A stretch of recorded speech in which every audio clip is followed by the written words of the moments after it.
What is going on, my broskiis? My name is Toadski, back again, here to bring you guys yet another One Piece Treasure Cruise video. And in today's video, we're going to be doing our preparation for the upcoming KIZUNA Clash event.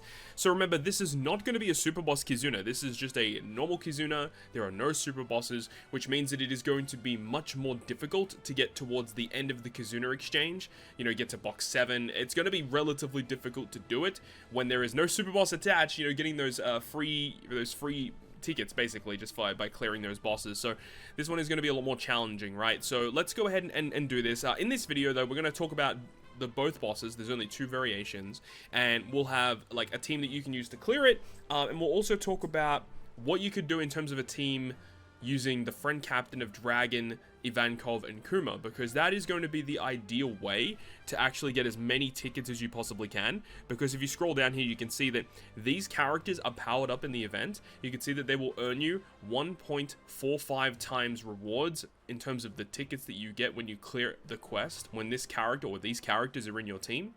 You also see that they have 3 times stats, additional cooldown, and they're always going to be super effective against all types. So abusing these characters is going to be not only easier for you to clear the content, but they also get you more rewards. The only issue is sometimes finding them as the friend captain can be the tricky part, right? There are a bunch of other characters that are boosted in terms of stats and cooldown, but of course they don't really net you any other positives really, okay? So without further ado, let's actually jump into this one. So the first boss that we're going to have a look at is going to be the versus quick variation. So this variation, and this is the first team that we have here, and we'll talk about 2 different teams, as I said, for each variation. So the quest guide here, obviously recommended characters, the 2 new units, surprise, surprise.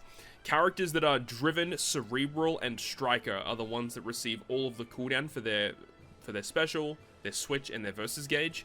And then in terms of battle 2, so that like the mini boss, you can see that there's normal attacks only, there's defense down immunity, there's 7 turns of defense, and there's also 1 turn of damage threshold. However, if you do anything in regards to the increased defense, you can see that for 1 time, so on the first activation, they will swap one of your crewmates into your captain position. So that includes reducing the defense as well as removing the defense. So no matter what happens in regards to that increased defense, the enemy will react to it and switch one of your units into the captain position. It's very, very frustrating. So in terms of how we're dealing with that, on this team, what we're doing is we're going to use the super class of this Blackbeard. This Blackbeard has a very powerful super class ability, which removes enemies' increased defense by 6 turns, and that you can see that obviously that doesn't remove all of it. But what we can do is by having the Zoro on this team with the support of Tashigi, when we activate that support by tapping a perfect, it will actually remove 1 turn of enemy defense up. So what happens is because we're not removing the defense up completely, we're just going to leave 1 turn of it and then remove it in the middle of our taps. The enemy can't change our captain, so that's not going to be an issue for us for this team. And then in terms of the stage 3 after that, there are different stages, of course, depending on what level, but of course we're only really looking at level 31 and above because you want to make sure that your team actually works. So in terms of the gimmicks here, you can see that there's 9 turns of bind on your left column. They change all of your slots into block, normal attacks only, 8 turns of rainbow shield, 2 turns of damage nullification, and they reduce your damage if you attack with all type slots or a tandem slot by 90%. What that means is you want to try and use slots that are either recovery, Semler, Rainbow, Wano, anything like that. And because of the sheer amount of defensive effects in this content, that is why I'm opting to use this Blackbeard Captain effect, because it allows your crew's normal attacks to bypass defensive effects. You are mainly boosting driven and powerhouse characters, and then if you have fighter, slasher, striker, and shooter on your team, driven and powerhouse receive a further attack buff. So with this team, we do have a slasher, a fighter, a shooter, and a striker. In terms of dealing with all of that bind, this is why I have Doc Q on the team. Doc Q removes 6 turns of bind, so we have him on the right column so that we can avoid that bind. And then the way that we're dealing with the slot scenario is actually really cool, because Blackbeard has a really neat effect in his special effect, where it says right here, trying to find it exactly, right here at the top, it says that if your crew has 5 or more of the same slots, specifically looking at block psi int, changes all slots including block into empty slots, changes the attack multiplier of those empty slots to 2.25 for 3 turns, and then you get the massive orb boost as well. So that's really neat. And also, because the enemy has 6 or more turns of damage reduction, when we use Blackbeard's special, we also inflict 2.25 times increased damage taken against the opponent. So Blackbeard just feels like kind of built for this, which is awesome, because I don't get many opportunities to actually use this guy. However, you can see that there is an interrupt. If you activate any slot change 1 time, the enemy will put up a tandem slot barrier. Again, Blackbeard ignores defensive effects, so we don't have to worry about that at all.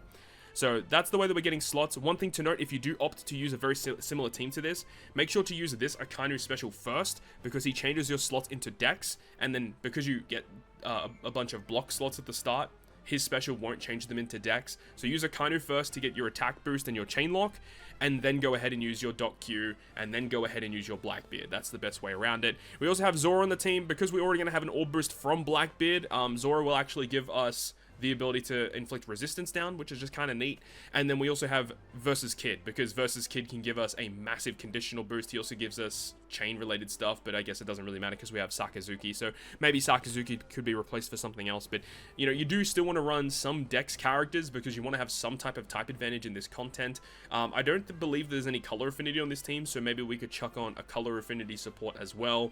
That might work really well, potentially like I don't know, I'm not really 100% sure, like Ryzo is the one that comes to mind, but this team, I think, should get the job done. Of course, in terms of bypassing defensive effects, there are lots of ways around it. So, like, in terms of characters that are Striker, Cerebral, or Driven that can bypass defensive effects, you don't really have, like, a ton of options. Queen only counts for himself. Blackbeard, obviously, as we talked about. This is a free-to-play Blackbeard, which is relatively low in terms of damage numbers. So, it's not... So when you activate his special, attacks will ignore damage reducing barriers and buffs for 2 turns. That's kind of interesting. V1 Big Mom, as we said, not very good. Like, there's just not a ton of options. There's V1 Blackbeard. He's a little bit more trickier to build for, I suppose. Like, this Blackbeard is just far superior, so I would suggest to take him. There aren't really a lot of good options. So if you're not building around doing damage through defense, then the other way to go ahead and do it is to go ahead and build a team that is focused around using the friend captain of Dragon, Ivankov, and Kuma. So this team it should be able to work versus the quick variation, and we would use Dragon, Ivankov, and Kuma as our friend captain. Let me pull up the gimmicks on the side so I can talk through this for you. So on stage 2, in terms of the whole defense shenanigans, what we would actually do is we would activate Dragon, Ivankov, and Kuma's special on stage 2. Now, what that would do is, because we have a full Cerebral team, it would switch Sabo out for the sub. So Robin and Koala would become the captain for that 1 turn. And Dragon removes the threshold, and Dragon will reduce the enemy's defense and give us the conditional boost via his EX super, which is pretty dope. Now, the enemy will activate their interrupt because the enemy has reduced defense, where they will captain swap you. But if we have a full team, the way that it's kind of sorted out, with the captain swap already activated, that kind of ignores it for us. So Dragon is going to be our heavy damage dealer for stage 2 through getting all through the gimmicks. When we kill stage 2, the captain swap expires, so we enter the final stage back to how it is here. When we look at the gimmicks for the final stage, in terms of the bind removal, this is where we are going to use our special ability of Ivankov. So Ivankov here, right at the bottom there, it says that if our captain is Psi or Int, we get 6 turn removal of Bind and Despair. So that works very, very well.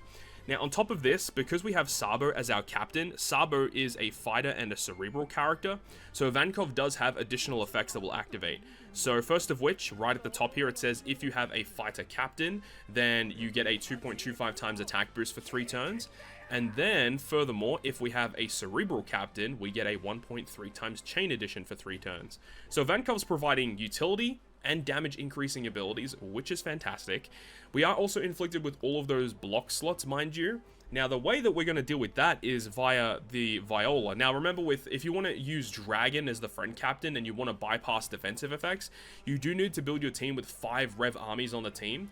So you can still have one character that is not a rev army to like just you kind of like as a utility piece. And Viola is what I've selected here because this character not only changes block slots that we're given on the final stage into Rainbow, which bypasses the damage reduction via our slots, but it also gives you a base attack boost, which worked quite well with Sabo, because Sabo, with his EX super effect, he can actually go ahead and buff any base attack boost that we have by 1.5, so it just gives that a slight buff, so that works quite well. And then Sabo gives us the advantageous class effect, because the enemy is weak to the Cerebral class, so this is like one of those scenarios where this Sabo works really, really well. As for the rest of the team, we have the ability of Robin and Koala. We can use their switch effect to... Well, ideally, you got to remember that you need the 5 revs on the team to bypass defensive effects. So you have to switch into Koala in order to get that to actually activate. And then Koala gives color affinity. And then they also give an orb boost as well. Sabo gives an orb boost with his EX super as well. And then Lindbergh is just kind of here because he's like a filler unit that I really didn't know what to put. It needed to be a Rev Army character, and that was just the unit that I chose. It was just a unit that could give me some more damage. So I do think this team should work. I think this is probably going to be the team that I go for in this event, and hopefully it works out. Okay, so now we're going to go ahead and have a look at the second variation, which I definitely found this one to be a little bit more tricky if you are aiming to build with like Dragon, Ivankov, and Kuma in mind. So in terms of the gimmicks for this quest right here, Cerebral, Striker, and Slashes is what you want to build for this time around. Now on Battle 2, you see right there, it says 5 enemies appear. So there's going to be a lot of enemies that you have to take on, but the fact that there is 5 enemies that appear is actually a good thing, and we'll talk about that in just a moment. So you can see there's normal attacks only. All type slots are counted as badly matching for 3 turns. They give you a full board of unfavorable slots. They lock your slot, and they give you 3 turns of special reverse, which is... That's hefty. That's a hefty special reverse. But you see that when you kill the main boss of stage 2, you're dealt 60,000 damage, which is pretty hefty. If you do not kill the mobs, they all deal 10,000 damage to you as well. So ideally, you want to kill them before they do that to you. And then, well, in terms of getting around that, okay, let's just start with that. So the way that I'm kind of building this team in mind is we're using Nháº as our captain.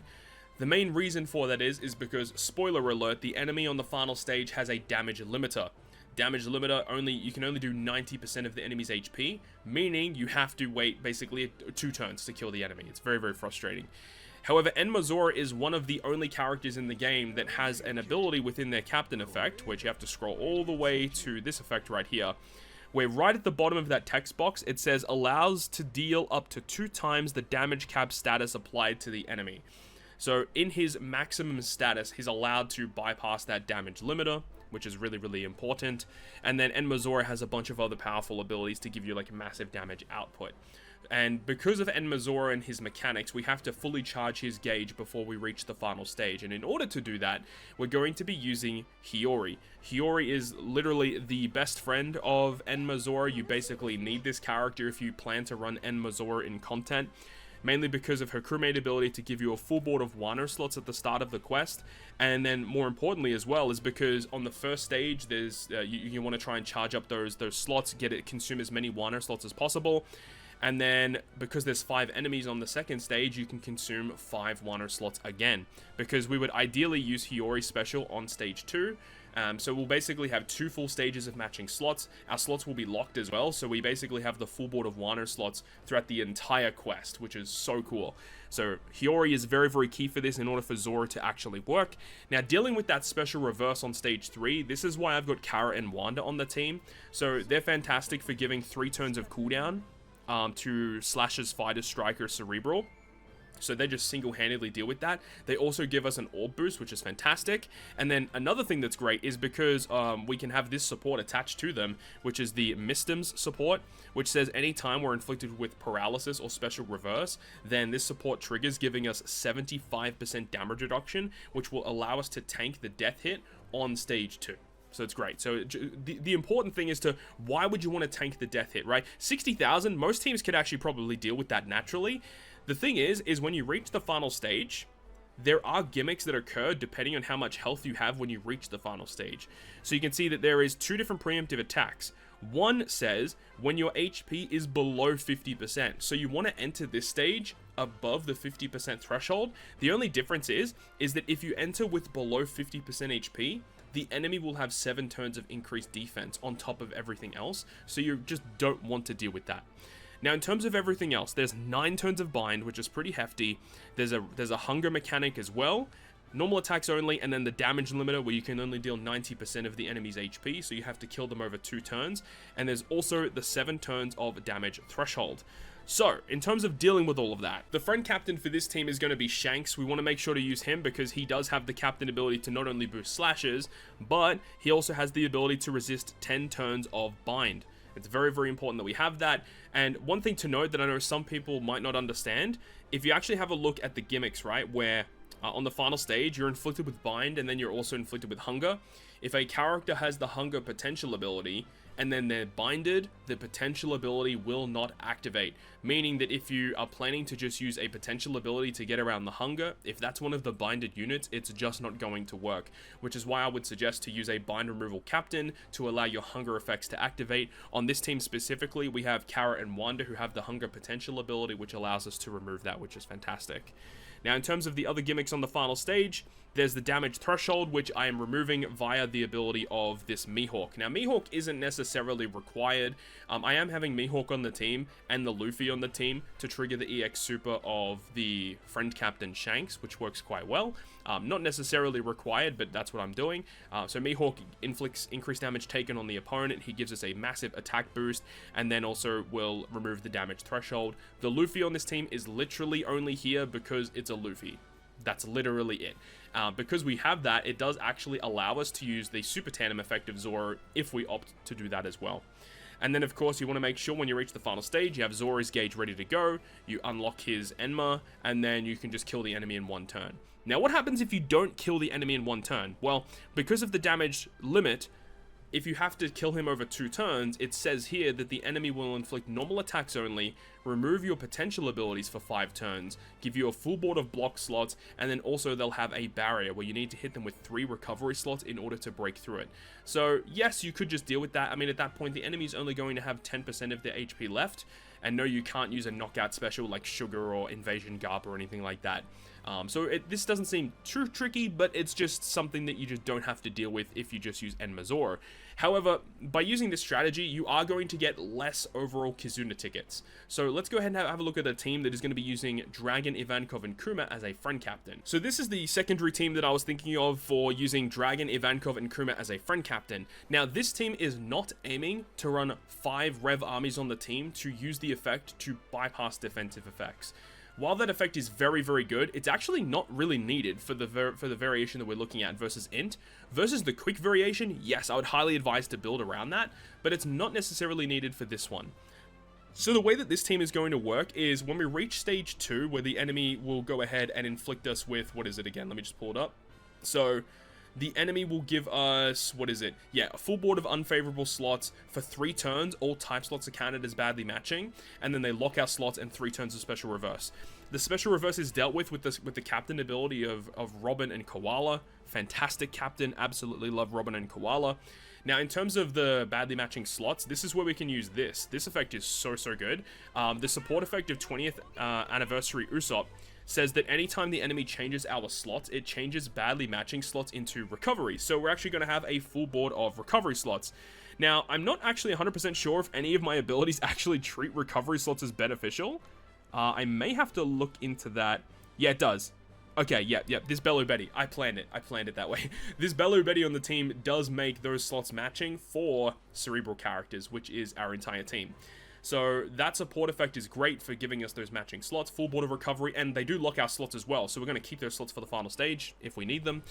Now, another thing we're going to do is we're going to use Karina special. Karina will give us an orb boost, and it will give us damage threshold. So the enemy, when they do their death hit, we can tank it. It's not going to be a problem. So with the full board of matching slots, and we're also going to have the orb boost from Karina. Should be more than enough damage to get through without too many issues. We can also go ahead and use the Bello Betty special if we want, which will give us a 0.7 chain boost, just for some free damage, why not? Now, in terms of the final stage, because we're going to be over 50% HP, we're not going to have to deal with the additional gimmicks. So there's going to be bind. Now, the way that we're getting around the bind is with the supports. We have Halloween Ace on Sabo. We have the Baccarat, Dice, and Tanaka attached to Karina. And we have the Karasu attached to Bello Betty. all of those activating here will remove the bind. So we remove 3 with Ace, 2 with the Baccarat, 1 with the Karasu, totaling to 6. And then we have 3 with our sockets, totaling to 9, which is perfect. Now, there is going to be hunger, but remember, we have the full board of recovery slots still from the previous stage. So that's really, really cool, so we can consume at least 2 of those recovery slots to get around that hunger. That's my plan for getting around the hunger, because I'm pretty sure, yeah, Robin and Koala don't have hunger. I don't think anyone in this team has hunger, actually, now that I'm thinking about it. Yeah, no one has hunger, so we have to consume those recovery slots, which is important. We have to get rid of that hunger. And then there is the damage limit, so this is going to be one of those teams that actually will kill over 2 turns. But with the friend captain of Dragon, Ivankov, and Kuma, we're going to be getting more tickets, so it is more ideal to run it this way. We're using Mihawk once again because he's a beast. Absolutely love this guy. Attack boost, increased damage taken, really, really good unit. And then also because he does remove the damage threshold, but we're going to be using Dragon, Ivankov, and Kuma friend captain, which also removes the damage threshold, so, you know, it's kind of whatever. When we use Dragon Special, it will actually switch our captains once again. So Sabo, should I say, becomes our captain. We can use his special to get the advantageous class effect, which is fantastic. Very, very important that we do that. Now, one thing to note, though, is we probably don't want to use the EX Super here because that will change our slots into tandem, which will get rid of our recovery slots, which means that we can't get around the hunger. So we don't want to use Sabo's EX Super here, but Sabo's Special is just phenomenal, though. It just gives us a lot of damage. And then what happens is when we kill the next stage, when we move into to turn 2, should I say, where the enemy gives us block slots, the enemy like does all those nasty things to us, which is obviously annoying. What we can do is because, I mean, it's going to be back to this now after 1 turn, we can use the switch effect of Nami and Karina. The switch effect of Nami and Karina is so good, and because we use their special to be the dual unit on stage 2, we move into the next stage, we do our attacks, so it means that on the revive, they'll go back to their solo form, and then we can use their switch effect, which changes all the cruise slots, or changes cruise block slots and adjacent slots into G. So essentially, this switch effect legitimately gives us a full board of G slots with higher amplification. And then we can also use our Robin and Koala special, which removes 3 turns of barriers. So on the revive, we switch with Karina, we activate Robin Koala, that's it, we win. So yeah, this is going to be a pretty cool way, I think, to get through this. It seems pretty efficient to me. We're running a full team of Cerebral. It gets through everything without too much hassle, I don't think. And I think this will probably be the team that I'll be using moving forward into this KIZUNA clash versus the Int variation. So with all that being said, that is going to wrap it up for me. Thank you so much for watching the video. I hope you enjoyed it, and if you did, make sure to go ahead and leave a like. And if you want to stay up to date with all the content I post, including more One Piece Treasure Cruise content, make sure to hit the subscribe button down below. On that, guys, I'll see you guys within the next video.